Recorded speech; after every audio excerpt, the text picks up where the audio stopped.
Okay, this is part 3 of Uncle Harold's workshop. So last time I was there, we took a load of extra footage because it's quite a trot to get over to Uncle Harold's. It's not far short of 300-mile round trip. So you've got to make the best of it. So there's this video that you're about to show, and there's another section as well that'll come up before the end of the year. So that's that. I've added an extra playlist onto my channel. I'm just going to zoom in on the desktop. So here we are. Here's on the channel page, and some people might not be aware that if you could see the cursor here, let's zoom in a bit. There it is. Look, go videos. And there's all the videos, and if you scroll down, it comes to the point where it says load more, and you can do, and there's more there.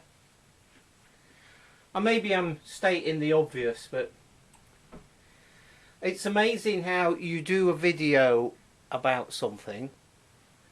Like, for instance, the watermill videos. You do the first one, and then a follow-up and the conclusion, so that's 3 in total. And the last one hardly gets watched, and you think, what's going on? So what I've done here, if you can see, playlists. Now, let's just, there we go.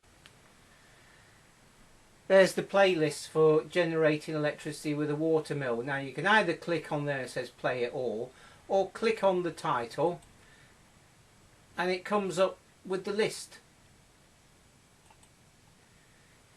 You'll have to excuse me as I'm teaching you to suck eggs, but why not? There, you see we've got the books video playlist, and there's the 2 bookshop drive-bys, i.e. a flip through, so you could see what's in the book. And as you can see there from that photo, there's me showing you bits in the book. Anyway, that's enough of that. That's a bit of a channel update.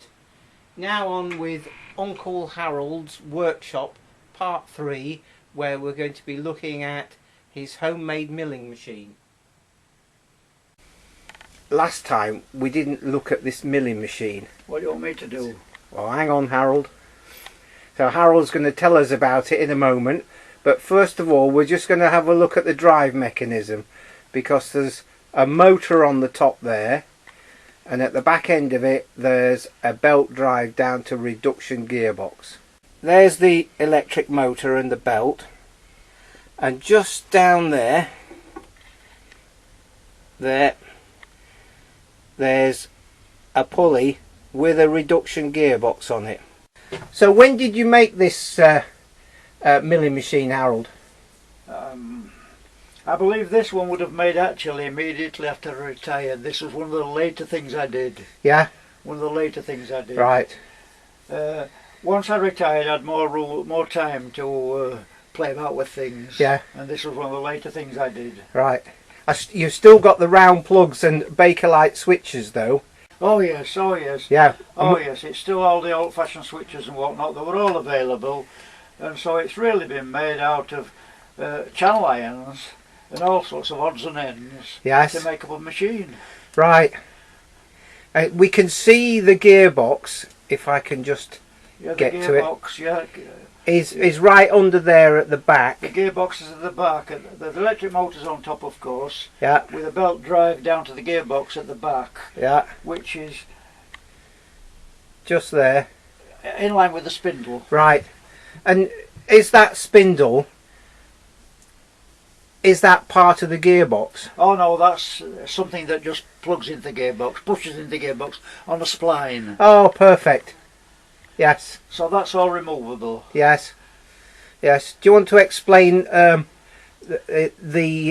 the cutter and the support bearing, please? Well, it's a milling machine, and presently it's set up with just a cutter. And of course the cutter needs to run at a reasonably slow speed, otherwise we'll do damage to the blades, to the teeth. And so the reduction gear does that. And basically that's rigid, and that the cutter can be changed by just taking off this end and swivelling it off and locking the cutter, which is keyed, as a small key, yes, onto the shaft, onto the spindle. Alright, and are there spacers between? Oh yeah, you can arrange the spacers any way you want. And of course that's just a convenient position in the middle to suit the vice. Right. And then the clamp for holding the... This? Yeah. This is just a simple machine vice. Yes. That you get with any machine tool. Right. Normally with a drilling machine. Yes. For holding small components. Yeah. And then did you make all the slides underneath? Because you've got two traverse there. No, the slides, these slides are lathe type slides. Yes. And there's one on the other to make a cross slide. And they belong to, I forget what machine they came off. Oh, they were from an old machine we once bought at work and scrapped. Yeah. And so I recovered the slides. That's the way. That's the way. And they're good, solid slides. Yes. With no movement whatsoever. No. So you can move. And you can set the job that way, and then traverse it through to do the cutting this way. Yeah. Yes. And how do you set the depth of cut then? The depth of cut, there's a locking device there, and there's simply a jack at the back for hiring and lowering this table, pivoted there. Oh right, so the whole thing lifts up and down. Just hinges up. Yes.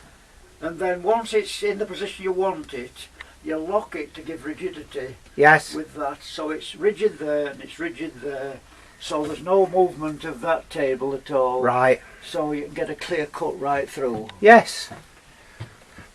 And it's all being used mainly for cutting off intricate pieces, for doing intricate shapes. Oh, is it for like parting stuff off then? And it'll part stuff off, yes. Yes. And so that adjustment in your left hand... It's far easier on small things than trying to use an hacksaw. Oh yes. Right, so you clamp it up solid, and then you can just... solid with you've got the position of the cutter there in relation to the workpiece. Yes. You can set the depth of cut there with that, and then you can just traverse it through. Right, and it'll just chew. And it has I think it's 3-inch traverse. Oh, right. Yes. 3-inch traverse. And you've if you even... wanted any longer, you'd have to move the work along. Yes. In the vice. But if it's more than 3 inch for this sort of machine, it's quite big, isn't it? Yeah. And it's just simple channel iron construction. Yes. Just welded. Right, and that butterfly there... The motor can be, the belt can be adjusted, of course, with this screw here. That moves the motor backwards and forwards. Backwards and forwards, yes. Brilliant. So you can put the right tension on the belt. Yes. In fact, it's not right tight, but it's adequate. Yes. Do you want to set it going then, for us to see? Just a switch at the side. Yep. There we go. And away it goes. And then if I had a job in, I'd just be feeding it through like that to cut through. Yes. Brilliant. Brilliant. And it's like... It's absolutely, it's only just stood there, but it's an absolutely rigid construction. Yeah, and it's light enough that if you really wanted to, 2 strongish blokes would better just lift it out the way. Well, it'd be too heavy for me now. Yeah. But when I made it, it wasn't. And then and I've never used it, but there's actually a coolant. Yes. Oh, and I see it goes into a little hole in that top there. Drip coolant onto the blade, but I've never had to bother using it because it's not running so fast. Yeah. It's not overheating. No. It's obviously a hardened blade. Oh yes, it's a hardened blade, yes. Oh yeah, it's a hardened blade, yeah. Is that what you call a slitting saw? Yes, it will be a slitting saw, but you never run them too fast, Otherwise, it doesn't do the teeth any good. No, it gets them hot, does it? It's a slow running job. Now then, I have. Hang on. I have one over there using a similar blade. Have you? That I use for aluminium. Yes. And that runs at a much higher speed. Right. And so I just put the aluminium through. Yes. That's on there. Can you see that motor in the long shaft? Oh yes, I can It's see one it. at that end. Yeah. That's an aluminium one. Right. And in fact, there used to be a notice on it saying not steel. Not steel. Don't use it for steel. No. Because if you use that speed at steel, the blades just go. Right, it just melts. But on aluminium, it just goes through. Yes. Yeah. Thank you very much, Harold. That's brilliant. Have you recorded all that?